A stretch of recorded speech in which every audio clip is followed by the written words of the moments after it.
Here's the joke. I don't have one. Actually, I do. Are you ready? Okay, I'm ready.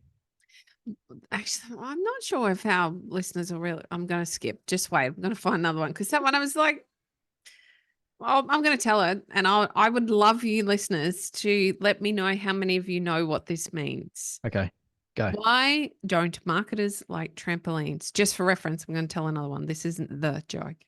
Why don't marketers like trampolines? No, They're afraid of the high bounce rates.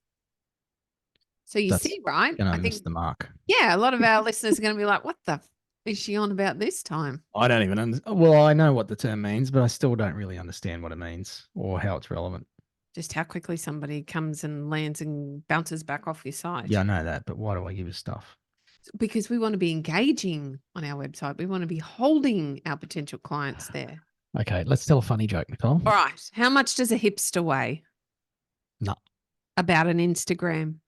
Okay, that was pretty good. Yeah. Yeah. I didn't mind it either. Righto, listeners. Welcome to the Tradies in Business podcast, where we have the most high quality intros that you will find on the Tradies in Business podcast. You know what? I can promise you that there is not another person in the trades space that has an intro quite like ours. No. And that in itself is part of our marketing, Nicole. That's a nice segue. You know what else is part of our marketing that we speak off the cuff? It Have- aligns with our We speak from the heart. passion and values. Very much so. And that's what we're talking about. Did you know that things that people are passionate about usually a good insight into their values and their priorities? Yes. So there was a term coined years ago, values-based marketing. Hmm.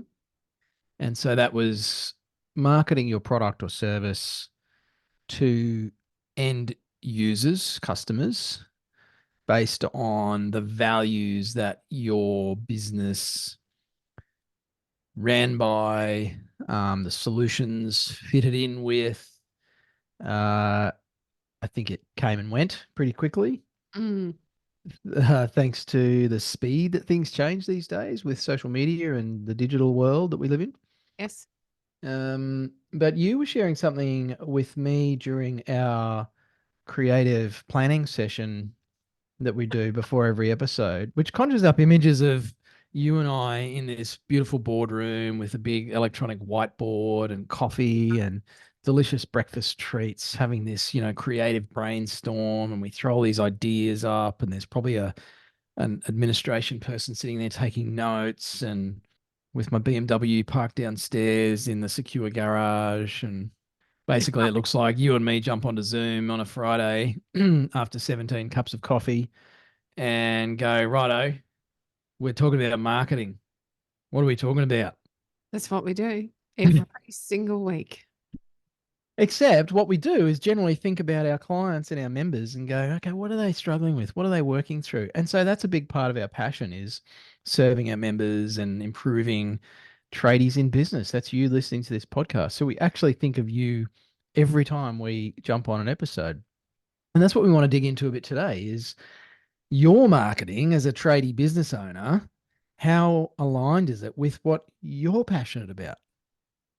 I'm going to share a bit of a backstory, and it's my assumption about a backstory. So I want to be really clear on that. But I've recently been made aware of another builder who has had to close their doors. And it led me to a great deal of soul searching and thinking about this particular builder and how they fit in the marketplace. And it became really apparent to me that they had moved away from their personal values in Mm. order to attain what they thought was the kind of client they wanted to work for. And that's for them the beginning of where it went wrong. There's lots of reasons these things happen.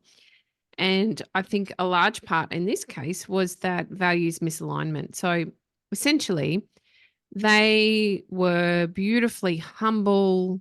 They still are. Sorry, I should speak in the present tense. They are beautifully humble, gorgeous souls who love to serve and create change and beautiful outcomes for people. And through, I'm going to say probably no fault of their own, because it was very this has arrived for them rather than it being a considered choice. They've ended up marketing to a very different market to that. And it's created an outcome for them, which involved a lot of pressure, a lot of stress, a lot of the whole keeping up with the Joneses concept, because they needed to portray a particular image to drive the customer contact from the kind of customers they thought they needed to serve to get the results they thought they wanted. When in actual fact, like many others, if they had have stuck with their values and continued to serve the type of client they like to serve, I don't think they would have found themselves under the enormous pressure that they eventually found themselves. And Mm. this dreadful pressure has meant huge personal sacrifice for everybody that is involved with that company. It has meant the loss of so much for everybody. And when I really tried to be considered about how that started, for me, looking from the outside in, and again, I'm making assumptions here, it's important to note, and we have seen it before, even within our own community, that misalignment with values has meant a great personal dissatisfaction, which has created a great personal and business stress, which has created an undesirable outcome. A simplified look at a very complex issue. And when we're talking about it today, we thought, well, I wonder how many of our clients are thinking about how they're marketing or who they're marketing to and whether that aligns with the kind of work that they actually want to do. Mm. Or have they been misled to think that they must do a particular kind of work to reach a particular financial goal? Because I can tell you that we've got clients that service their maintenance service type clients. And so they're doing a lot of real estate work and they are kicking ass. They have huge turnover, very profitable, very big businesses out of what some other businesses would call rats and mice work. Mm. And we've got builders that are doing huge projects and they're doing it incredibly, incredibly well and having the same kind of results, but it aligns with their values and it aligns with where they're going. And so they're able to comfortably withstand some of that pressure that comes with either of those businesses or either of those styles of business. Mm. So I guess today is really all about, as an ambulance turns its siren on out the front of my house and scares the crap out of me. I hope you couldn't hear that on the podcast. Um, for me today, really, it's just a check-in, I suppose. It's a thought and a check-in about that target market that you've chosen. We spoke about this a few weeks ago, identifying who they are. Does that actually align with what you were originally trying to do with your business? Does it align with the kind of work that makes you excited to get up and do in the morning? Where does that land for you? You're asking me? Well, I know that our clients are right within our wheelhouse because you and I actually visit this quite frequently, right? This is Yeah. this is an ongoing conversation we have at least monthly, if not weekly, in our marketing meetings. Yep. Simon Sinek wrote some good stuff about this in his book Starting with Why, I think it's called. Start with Why or Starting with Why. Yep. Written many, many years ago. Many of you probably won't know who Simon Sinek is, Sinek, if you want to look him up. And the one of the core principles that he talks about is, particularly with bigger businesses, when the profit purpose becomes disconnected from the people in the business. And so my take on this, and something I see happen, is what you've just mentioned, Coxie, around chasing a particular type of work. I wouldn't say for the wrong purpose, but for a singular purpose, or one that's in isolation of some broader considerations. And so just doing a particular type of work because it's the most profitable can work for a time. Mm, And often it runs out of puff because you might not actually enjoy working with those clients, despite the fact that you're crushing the margins on that sort of work. Maybe it's a high pressure environment. Maybe the kind of people that you're working with are big corporate types and you're not a big corporate type and you really like working with, middle class Australians. Or, you know, you might like working with people who are a bit older and, need a hand in life. And so you get a real kick out of doing great work for retirees or, single mums or whatever might actually give you a buzz. And that's very different to, well, what's our most profitable work? And I think this could be, and I hope I've read your thread right here, Coxie, because we didn't have the fancy boardroom and the B&W and the Oh, planning meeting. You and I have been doing this together long enough that we generally are on a similar page. If you do work for people or customers or job types that is in a tighter alignment with your passion and your values, that can actually become very, very profitable for you anyway. absolutely. Like you said, even if they, for someone, might look like rats and mice jobs, uh, that can actually become a very profitable business. The jobs themselves might not have as great a margin as doing the big renovation or extension for the fancy doctor houses in certain suburbs of pick a capital city in Australia. Um, but doing, smaller jobs for single parents, lower margins, but you become known as the person in that space, means your marketing ends up cheaper, you get more referrals, you have more repeat business, you got more loyal clients, you get more of a kick out of it. Maybe that means you get picked up by the media, your social media gets more of a following because everything you do just has that energy through it. It has that authenticity through it because it is in alignment. Think about so someone I've seen do this really well. Or there's a section of them now. There's quite a few of them, but there was I think the original one was Tim the Mower Man. And I'm sorry if Yeah. his name isn't Tim or I've got it all wrong, but he was going around and he was finding less fortunate people that he could Yep. contribute to by doing their lawns. And that clearly aligned with his passion, clearly, because he would be really excited about the result. And that's become like something that so many other people now have adopted as a business strategy. I think it's a great opportunity for you to check in with how your point of difference and how your values can become your point of difference. They very much have for Warwick and I here at Tradies and Business. How that can create and drive that social connection that you require for people to want to use your services. I think We it's an excellent example of how that can be done. Sorry. mm. we I'm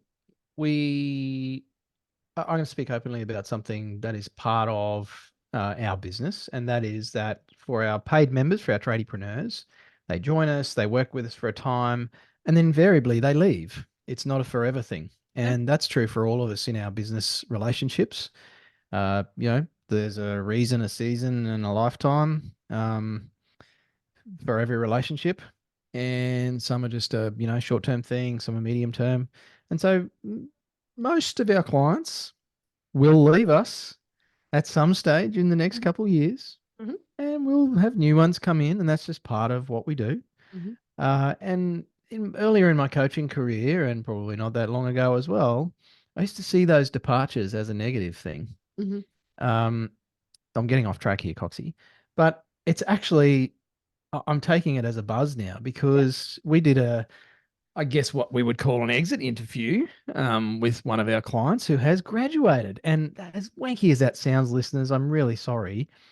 It is such a freaking awesome story.